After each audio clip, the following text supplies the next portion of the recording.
சாய்ராம், என் அன்பு செல்லமே, அழகான தங்கமே, வாழ்க்கையில் ஒவ்வொரு நிமிஷமும் ஒவ்வொரு பொழுதும் இங்கே பூமியில் இருக்கிற ஒவ்வொரு பேருமே நம்பி இருக்கிறது தெய்வத்தை.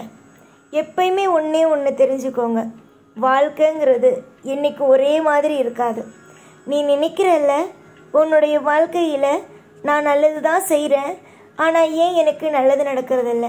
ஆனால் இந்த பூமியில் எனக்கு நல்லா தெரிஞ்சவங்களே என் வாழ்க்கையை கெடுக்கணும்னு நினைக்கிறாங்க. ஆனால் அவங்கெல்லாம் நல்லா இருக்காங்க. ஆனால் மற்றவங்களுக்கு நல்லது செய்யணும், வாழ்க்கையில் எல்லாருமே திருப்தியாக இருக்கணும், அவங்கவுங்க ஆசைப்படுற ஒவ்வொன்றும் கிடைக்கணும்னு நினைக்கிறேன். நான் இங்கே வாழ்க்கையில் ஒன்றுமே அடையாமல் இருக்கேன் அப்படின்னு நினச்சி கவலைப்பட்டுக்கிட்டு இருக்க உன்னுடைய வாழ்க்கையில் ஒரு மாற்றம் வரப்போகுதுன்னு சொன்னால் நம்புவாயா? நீ நம்பினாலும் சரி, நம்பாட்டையும் சரி, உன்னுடைய வாழ்க்கையில் நல்லது நடக்க போகுது. ஒன்று நல்லா தெரிஞ்சுக்கோ, மனசில் இருக்கிற ஒரே ஒரு கேள்வி, நான் நல்லது செய்கிறேன், ஆனால் என் வாழ்க்கையில் எல்லாமே தப்பாக நடக்குது. ஆனால் மற்றவன் தப்பு செய்கிறான், ஆனால் அவன் எல்லாரும் மதிக்கப்படுற மாதிரி இருக்கான், மதிக்கப்படுற மாதிரியான விஷயம் அவனுக்கு நடக்குதுன்னு. அதுக்கான ஒரு விஷயத்தை சொல்லத்தான் நான் ஓடோடி வந்துட்டேன். நான் சொல்கிற விஷயத்த கவனமாக காதில் வாங்கு. நீ காதில் வாங்கினா மட்டும்தான் வாழ்க்கையில் ஒவ்வொரு விஷயத்தையும் உன்னால் புரிஞ்சிக்க முடியும். புரிஞ்சிச்சா? உன்னுடைய வாழ்க்கையில் நீ நிறைய கஷ்டப்பட்டாச்சு, நிறைய வேதனையை அனுபவிச்சாச்சு. அதுக்கான தீர்வும் உனக்கு கிடைக்க போகுது. முதல்ல உள்ள விஷயம் நல்லா காதில் வாங்கு. அம்மா, இரண்டு தேவதைங்க ஒரு பேசிகிட்டு இருந்தாங்க. மேலோகத்தில் பேசிகிட்டு இருக்கும்போது ஒரு தேவதை பெரிய தேவதை, ஒரு தேவதை சின்ன தேவதை. பெரிய தேவதை சின்ன தேவதைக்கு சொல்லி கொடுக்கணும். என்னென்னா இவங்க இப்படி, அவங்க அப்படி, அதாவது இவங்களுக்கு எது நல்லது செய்யணும், யாருக்கு நல்லது செய்யணும், யாருக்கு கெட்டது செய்யணும், பாவ புண்ணியத்தை எப்படி எழுதணும் அப்படிங்கிறது. ரெண்டு பேரும் சேர்ந்து அந்த சின்ன தேவதைக்கு சொல்லிக் கொடுக்கணும் அப்படிங்கிறதுக்காக ரெண்டு பேரும் சேர்ந்து என்ன பண்ணியிருக்காங்கன்னா பூமிக்கு வந்திருக்காங்க. பூமிக்கு ஒரு வீட்டில் இறங்கியிருக்காங்க. அந்த வீடு ரொம்ப பெரிய பணக்கார வீடு. இறங்கினதுக்கப்புறம் என்ன பண்ணாங்கன்னா, அந்த வீட்டில் இருக்காங்கல்ல, அவங்களுடைய சொந்தக்காரவங்க மாதிரியே உருவத்தை மாற்றிக்கிட்டு அந்த பெரிய தேவதை சின்ன தேவதைக்கிட்டே சொன்னிச்சு, நீ இப்போ தேவதை அப்படிங்கிறத மறந்துட்டு அவங்க வீட்டில் அவங்களுடைய சொந்தக்காரங்கள ஒரு ஆள் நீனு அப்படின்னு. அந்த உருமாறினவங்க யாருன்னா அந்த வீட்டில் இருக்கிறாங்கல்ல அவங்க சொந்தக்காரவங்க. அதுவும் எப்படி, ரொம்ப ஏழை, பணமே இல்லாதவங்க.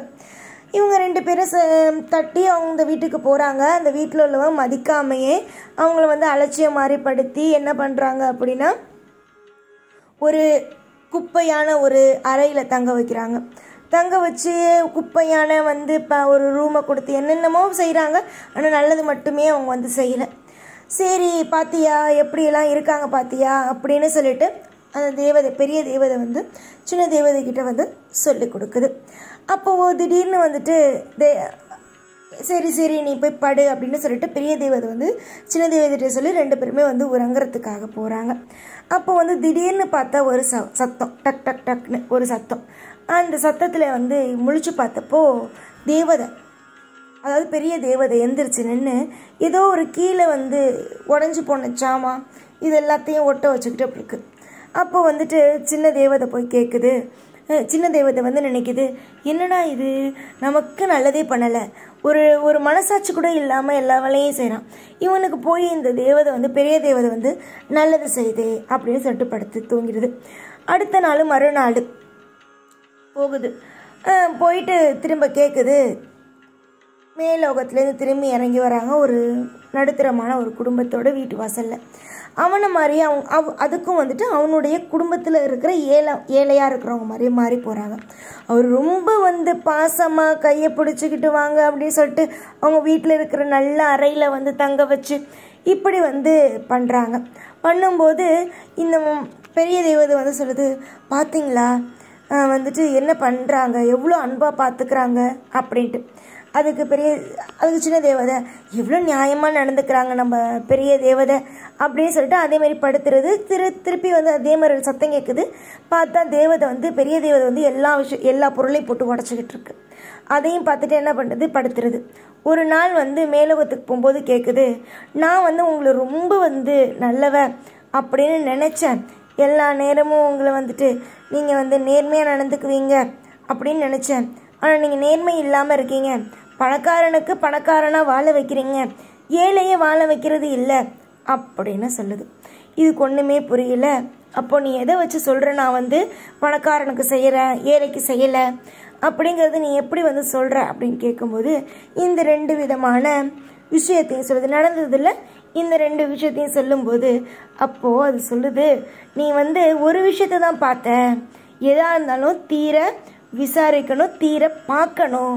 ஆனால் நீ வந்து என்ன பண்ண, எதுவுமே பார்க்கல, எதுவுமே தெரியாமல் நான் என்ன பண்ணுறேன் அப்படிங்கிறது கூட புரிஞ்சிக்காம உன்னுடைய வாழ்க்கையில் நீ என்னென்னமோ வந்து பேசுகிற.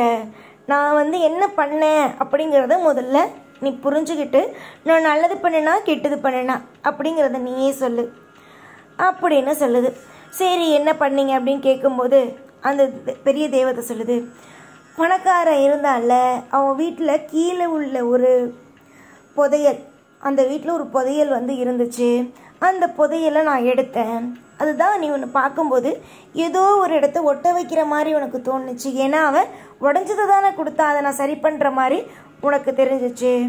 அதே வந்து நடுத்தரமாக இருக்கான் பார்த்தியா, அவன் வீட்டுக்கு போகும்போது உடைக்கிற மாதிரி தெரிஞ்சிச்சுல்ல. நான் அவன் வீட்டில் இருக்கிற புதையலை எடுத்துகிட்டு வந்து இவன் வீட்டில் வந்து வச்சிட்டேன் அப்படின்னு சொன்னிச்சு. இப்போ நம்ம கீழே போய் இவங்க 2 பேருமே எப்படி இருக்காங்கன்னு பார்ப்போம். அப்படிங்கும்போது ஏழையாக பணக்காரனாக இருக்கும், பணக்காரனாக தான் இருக்கான். ஆனால் ஏழையாக இருக்கிறான் பார்த்தியா, ஏழையாக இருக்கிறவன் என்ன தெரியுமா பண்ணியிருக்கான், அவன் மட்டுமே பணக்காரனாக மாறாமல் அவனை சுற்றி இருக்கிறவங்களும் வீட்டையும் பணக்காரனாக மாற்றி கொடுத்துருக்குறான். ஓட்டு வீடாக இருந்ததை ஒட்டு கட்டிடமாக மாற்றி கொடுத்துருக்குறான்.